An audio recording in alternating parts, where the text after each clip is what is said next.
U.S. President Joe Biden has arrived in the U.K. at the start of a three-nation European tour that will also take him to Lithuania, where he will attend NATO's annual summit.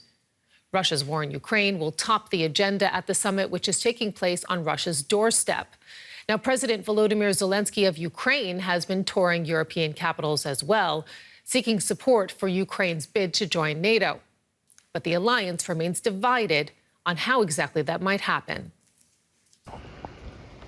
As NATO begins the final preparations for its summit in Lithuania, Volodymyr Zelenskyy has been on a diplomatic charge, seeking support for Ukraine's membership hopes. In just a few days, Zelenskyy met with the leaders of Bulgaria, the Czech Republic, Slovakia, Turkey, and Poland. All NATO members with the power to help secure backing for Ukraine's eventual admission.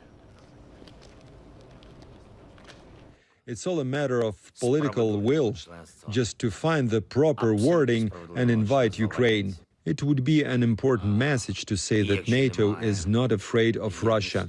Ukraine should get clear security guarantees while it is not in NATO. And that is a very important point. US President Joe Biden has arrived in Europe ahead of the summit. Before leaving, he told CNN that Ukraine is not ready to join the alliance and that Kyiv will have to wait until the war is over. But he added that until it can join, the United States is prepared to offer Ukraine protection, similar to what it provides for Israel. You're going to see commitments by all the allies to continue to support their efforts to succeed on the battlefield. You're also going to see from all the allies a concerted, unified approach to making it clear that NATO is eventually going to be in Ukraine's future. How far away that future might be could be clarified at the talks in Vilnius this week. I'm joined by our correspondent in Kyiv now, Nick Connolly. So, Nick, we just heard that Ukraine cannot expect a firm commitment on NATO membership before the war ends. Nothing new there. But meantime, Zelenskyy is hoping for the best possible result for the upcoming NATO summit. What would make him happy? Well, I think, Sarah, he was hoping for a commitment to joining after the war ends. I think no one realistically here in Kyiv expected membership as long as the battlefields continue to see as much fighting as they have recently, but certainly a kind of commitment with dates or a roadmap to full membership, that was certainly something they were still expecting here. And it does sound from Joe Biden now like he's only willing to talk about membership once the fighting is over. And there's obviously real fear here in Ukraine that once the rockets stop falling on Kyiv, that lots of countries who are maybe more skeptical about Ukraine's membership will then come out and try and drag this out for as long as possible to avoid any firm commitments and maybe just keep it at the level of some kind of Israel-style security relationship where there's no commitment to actually fight for Ukraine. If you talk to people here in Ukraine, they say this is not a risk.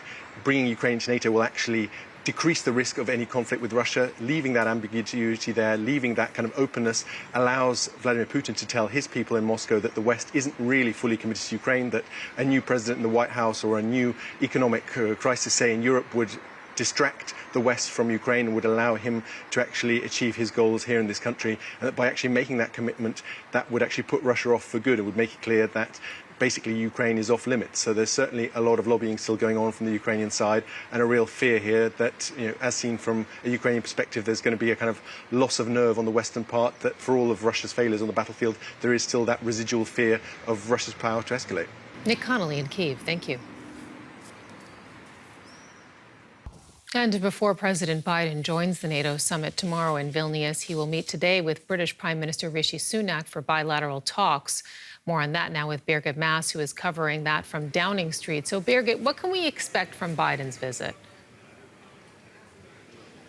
Sarah, just a few moments ago, the red carpet literally was rolled out behind me in Downing Street, so we're expecting President Biden to arrive here very soon.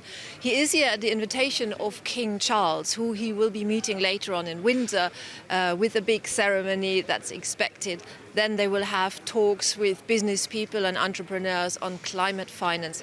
But before he does that, he is meeting Prime Minister Rishi Sunak here in Downing Street, not for a very long meeting, but since they are going to go on to the NATO summit in Vilnius, both of them, this will be really top of the agenda, and in particular, Ukraine's membership, the path to NATO membership, that will be one of the main topics that they will be talking about. And what is the atmosphere likely to be, Birgit, especially considering that the British Prime Minister has discouraged the U.S. decision to send cluster munitions to Ukraine?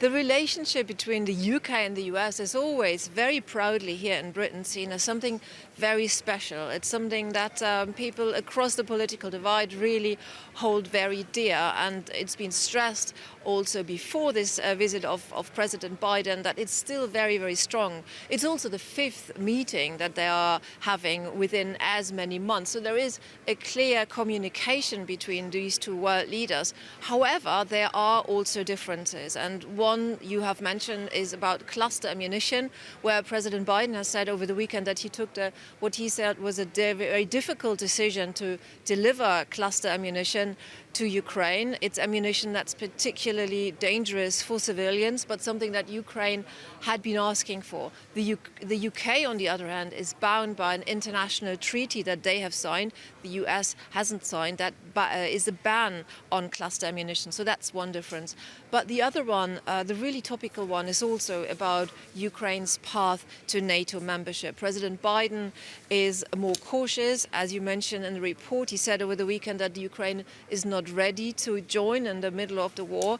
The UK is pushing for some clearer path, possibly some shortcuts for this. So, you know, the relationship is strong. There is a support for Ukraine, but there are differences in these two, mainly in these two subjects. So special relationship, yes, but also hiccups. And even in the British press, there were some newspapers, they said that President Biden is anti-British. So there's something that they will have to chew on when they meet here in Downing Street very, very soon. Birgit Mass in London, thank you.